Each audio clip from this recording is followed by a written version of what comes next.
Assalamualaikum warahmatullahi wabarakatuh. Salam damai, salam sejahtera, salam persaudaraan untuk seluruh umat manusia sedunia. Bertemu kembali dengan kami, Mbah Sis, di channel Cahaya Hati.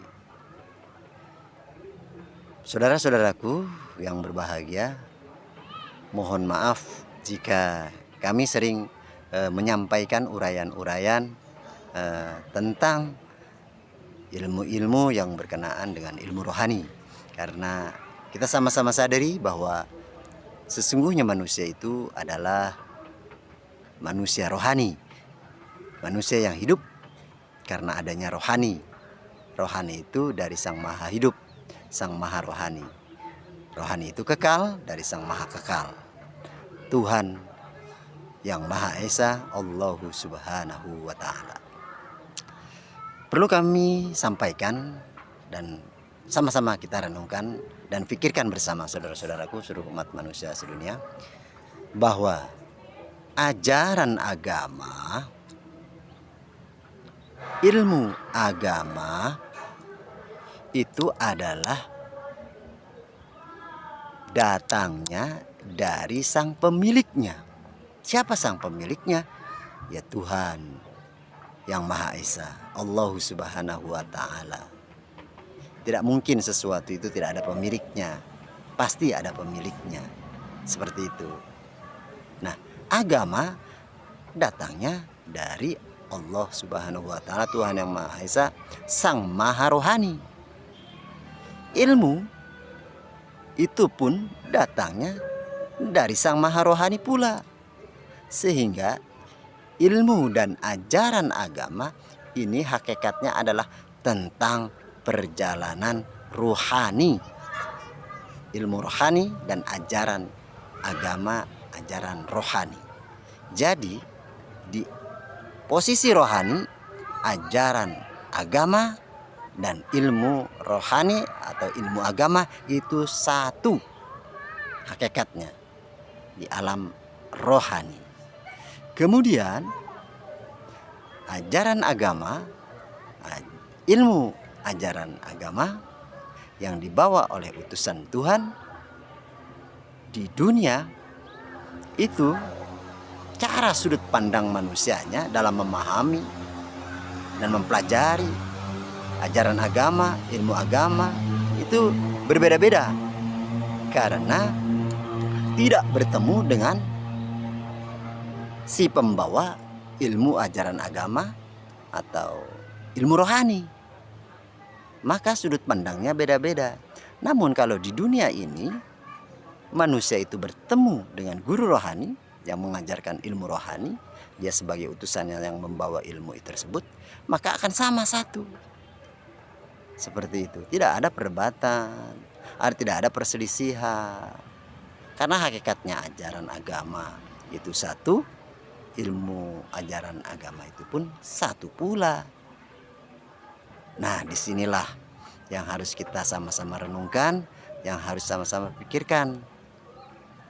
Baik itu yang beragama Islam, agama Hindu, Buddha, ya, dan di luar Islam itulah seperti itu.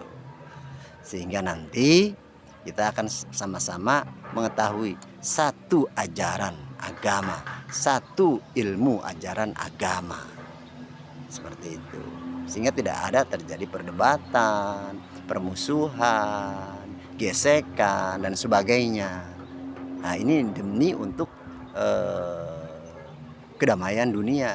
Karena ilmu ajaran agama dan ajaran agama itu adalah dipraktekkan, dilakukan, dilaksanakan oleh manusia di dunia untuk menjadi tatanan kehidupan yang damai, yang baik, yang cinta, kasih, dan damai.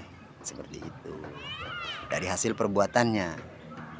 Nah, ilmu di dunia yang diajarkan oleh guru rohani yang membawa ilmu rohani, ilmu yang satu, itu akan sama semua jika belajar dengan satu guru itu. Tapi kalau tidak dengan satu guru itu, dengan guru yang lain yang tidak paham akan ilmu ajaran agama rohani, ilmu yang datangnya dari Tuhan Sang Maha Rohani, dia tidak akan tahu. Maka sudut pandangnya berbeda di dunia. Seperti itu. Padahal ilmu itu, yang satu itu adalah ilmu kodim,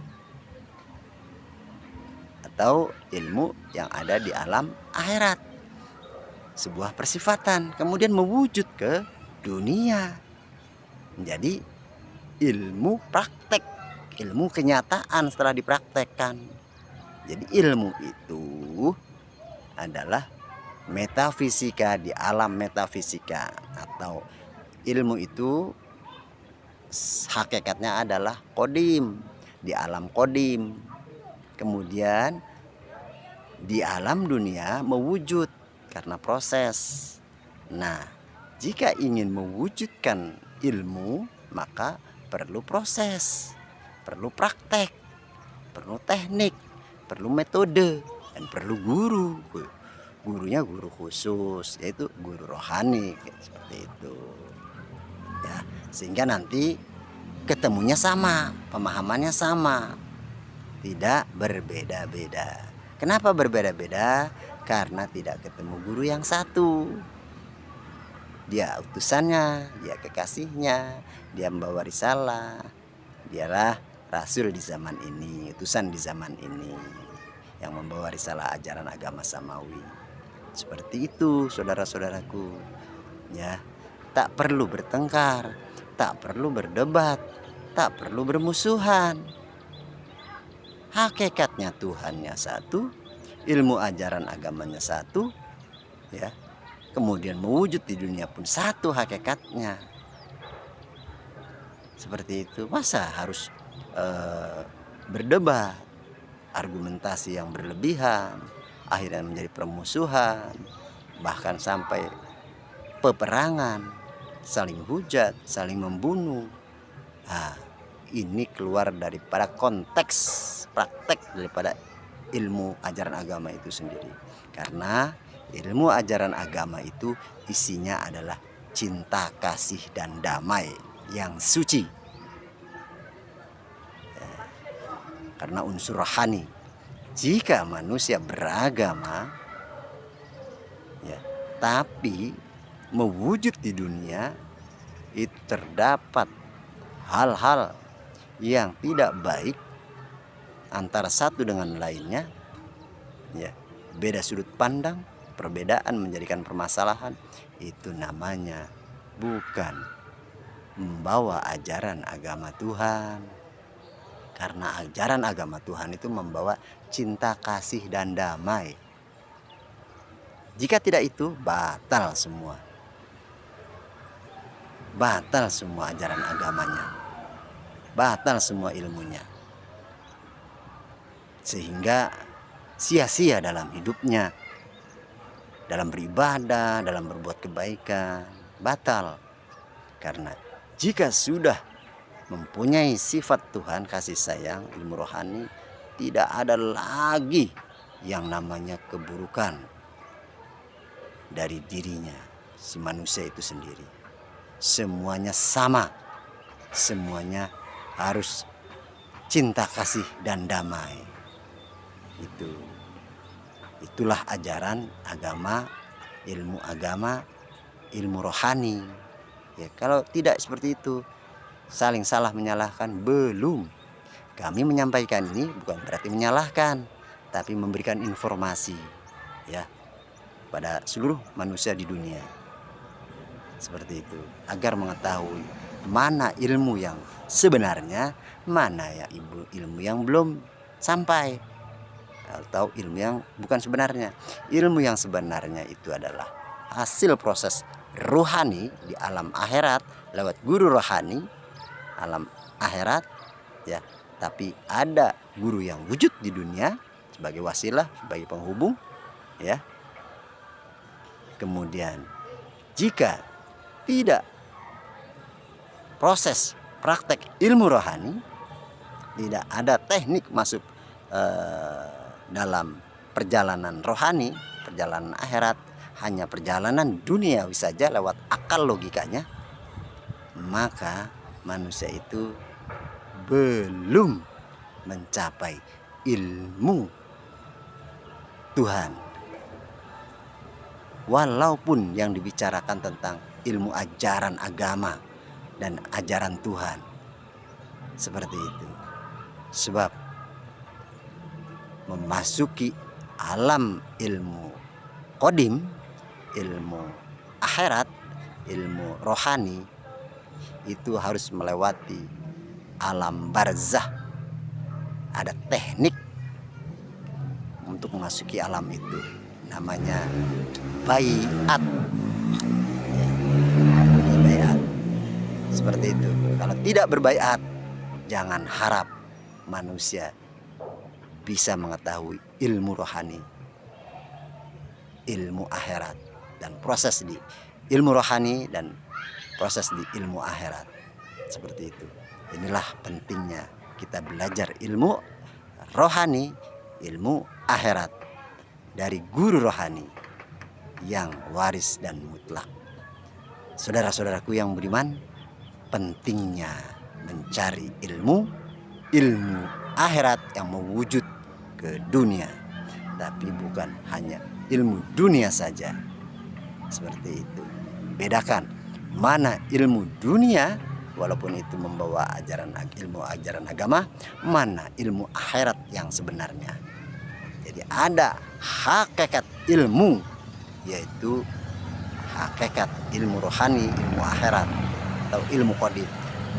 Ada yang sebatas ilmu duniawi saja, karena belum mencapai ilmu yang qadim. Itu saja yang dapat kami sampaikan. Semoga ini menjadi pencerahan atau perenungan bagi saudara-saudara kami dimanapun berada. Kurang lebihnya kami mohon maaf. Ini bukan menggurui, tapi ini menyampaikan saja kami, ya, menyampaikan informasi sebagai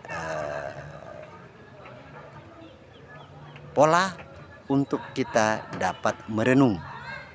Pola apa yang disampaikan, kemudian kita renungkan, dan jangan ada pikiran buruk,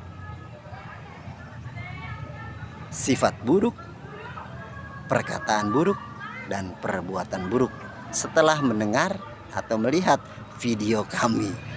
Jika ada salah, inilah kami sebagai manusia. Jika benar, itu adalah ilmu dari guru, bukan ilmu kami. Kami tidak punya apa-apa. Kami manusia yang bodoh. Semua ilmu yang kami sampaikan, kalau itu benar, itu adalah ilmunya guru, bukan ilmu saya atau bukan ilmu kami. Kami manusia yang bodoh, tak punya apa-apa dan tidak bisa apa-apa. Demikian yang dapat kami sampaikan, saudaraku. Kurang lebihnya kami mohon maaf. Kami akhiri. Billahi taufiq wal hidayah wa ridho wal inayah. Assalamualaikum warahmatullahi wabarakatuh. Ini tentang sekolah Tarekat Naksabandiyah Khalidiyah Nusantara. Salam damai, salam sejahtera, salam persaudaraan untuk seluruh umat manusia sedunia.